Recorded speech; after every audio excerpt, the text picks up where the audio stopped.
Amnesty International South Africa is continuing to raise an alarm over the continued prevalence of pit latrines at South African schools.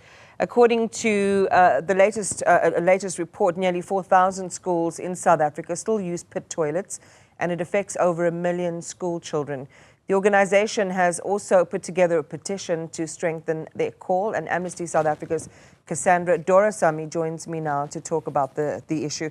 Cassandra, good morning to you and welcome. I want to talk about what, is a novel approach to how you're protesting this time, or, trying to raise the alarm over the messaging.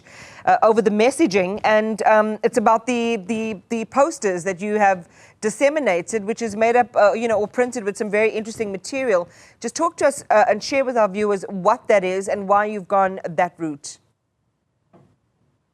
Good morning, Iman, and good morning to your viewers. Thank you for having me. So we put out posters as an insert into the Sunday Times this week, bringing attention to the issue of pit toilets. And it was printed with feces that have been sterilized and sourced from pit toilets themselves. And the intention behind this is to put at the forefront, bring into people's homes the incredibly dangerous, unsanitary and unsafe situation that many learners still find themselves in when they use pit toilets. And pit toilets are currently illegal in South Africa. They should have been removed, at least according to the first minimum norms and standards regulations, by 2020 at the very least. But we see deadlines that are kept being pushed by government, unfortunately. And that means that learners continue to be at risk. And there's many organizations that are doing a lot of work on this. There's litigation going on with the Department of Education on this, led by Section 27. We are adding our voice to this in this innovative way to bring that shock value, to bring it home, to make sure that the message is brought across in a very real way to people, and to inspire them to action. Because part of our call is not just to look at this and see it and read about the facts, but understand that this is a real harm for learners, and to take action by signing our petition urging the government to stick to their deadlines, to bring an end to pit toilets, and not to continue pushing the goalposts on this matter. Cassandra, it is a poor reflection, I think, on not only the authorities, but perhaps even the country and the community at large, that you have to go the route of, a sort of shock campaign to spur people into action and to get that catalytic effect, because it is so serious and they've had so much time to deal with this. I want to just talk about, there was a petition, or not a petition, there was an instruction from Parliament in February of this year to the DBE to, within 60 days, outline a plan to eradicate pit toilets. As you say, this is a historical issue and there's been inertia on actually getting things done. What do you think, from your perspective, is the biggest blockage to this? Is it about political leadership? Is it about a lack of proper planning to systematically rid the country of pit toilets? Yes, and it's probably a combination of both. I think if we had the political will to ensure that plans were implemented, to ensure that the regulations around the minimum norms and standards were implemented, then we wouldn't see the continued shifting of the goalposts. And even with revised minimum norms and standards that have been issued just before elections, there's another 18-month period within which all schools need to be brought to that standard set out in the regulations. And part of our work is to hold government to that, not just us as Amnesty or other NGOs that are working on this, but as people of South Africa who have an interest in what's happening in our country, and an interest in seeing that human rights are enjoyed by all who live in South Africa. And just coming out of election, where we've often talked about, not just going out to vote on the day and then forgetting about the issues in the country that are that hit so close to home, but ensuring that our activism and our accountability mechanisms, that the mechanisms we use to hold government accountable, continue post-election. reflection.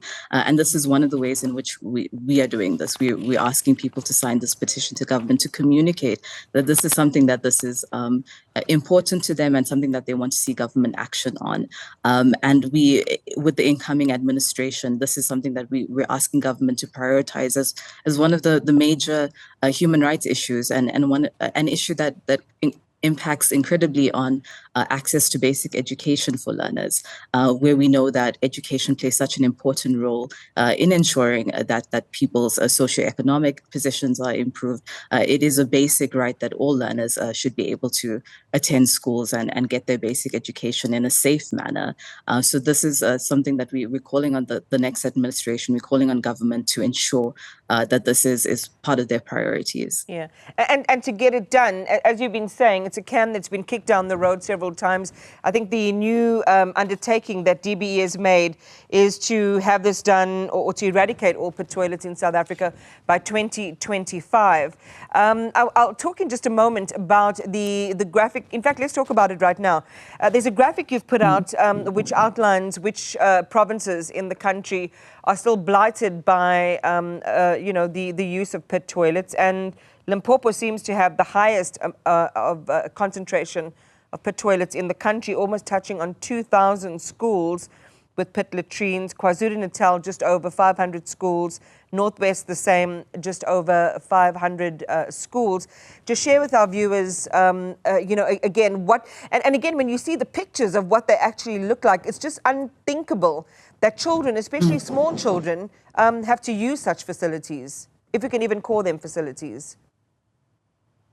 Yes, it's a danger to their physical health. It's a danger to their right to life. We've heard of a few children who have passed away in these pit toilets or drowned in these pit toilets, and it's unthinkable that in the current South Africa that we live in post-apartheid, that this is a continued situation for learners.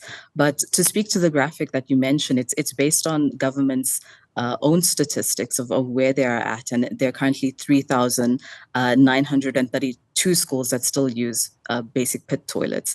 And like you said, the concentrations are extremely high in areas like Limpopo and extremely high in the Eastern Cape and KwaZulu-Natal.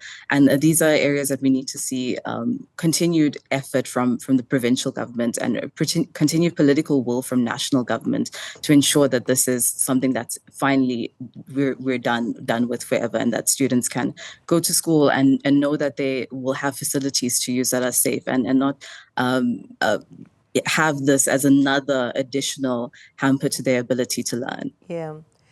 And also, I mean, as we reflect, Cassandra, on children whose names have now been canonized, really, in South Africa, in the Hall of Shame, really, people like, or children like 5-year-old Michael Komape, or 5-year-old Lumka Mketwa, or 7-year-old Lister Magongwa, or 5-year-old Oratilwe Dilwane, and even, as early as this year, 3-year-old Uneklebo Mboleni.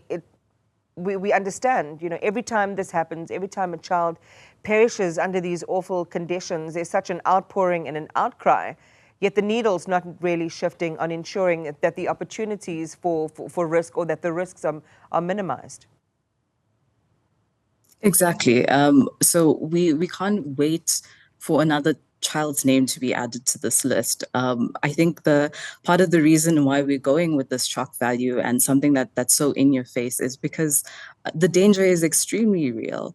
And it, like you said, it's unthinkable that learners continue to have facilities like this and to use them at such a great risk to their lives. So I think it's such a conversation that, like you said, comes up now and then when things go wrong, and when we have another learner who's died in these conditions.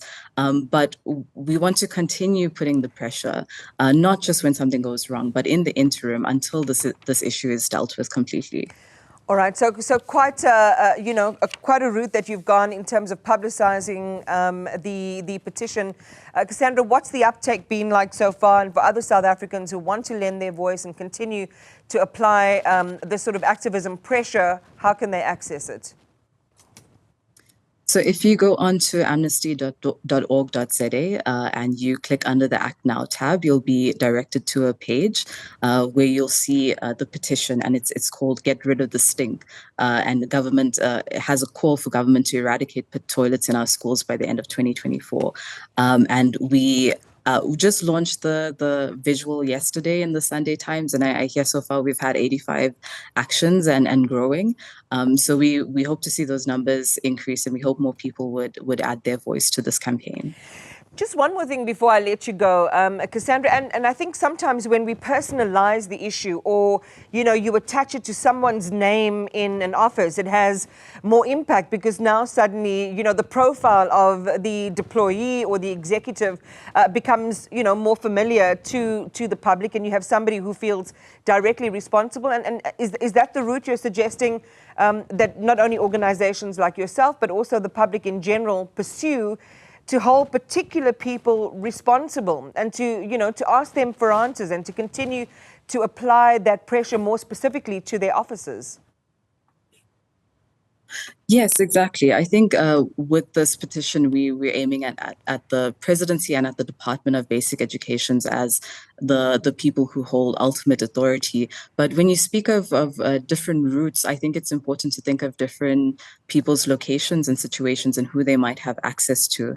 So whether this is an issue that, for example, you have access to your local government or your provincial government to put pressure from that end, then that's a tactic that could be used. We see people using litigation directly against the Department of Basic Education, and that's another tactic and route.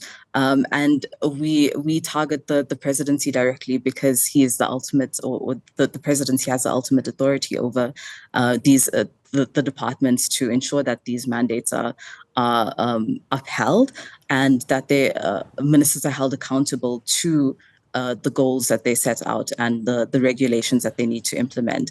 So there's a multiple end approach to making sure that the issue is dealt with. So even through the route of just taking the petition and signing it to the presidency and to the Department of Basic Education is one manner that people can take immediately. And we try to make it as accessible as possible for everyone to take that action. Yeah. Because it's such a personal matter, Cassandra, it's time that it becomes very personal, even in the public space. So we'll watch and see what happens then. Hopefully these deadlines for the eradication are rolled back. We can see a lot more speed, and of course that we never have to say another child's name as a victim of pit latrines and the availability of pit latrines in South Africa, that it becomes a historical thing.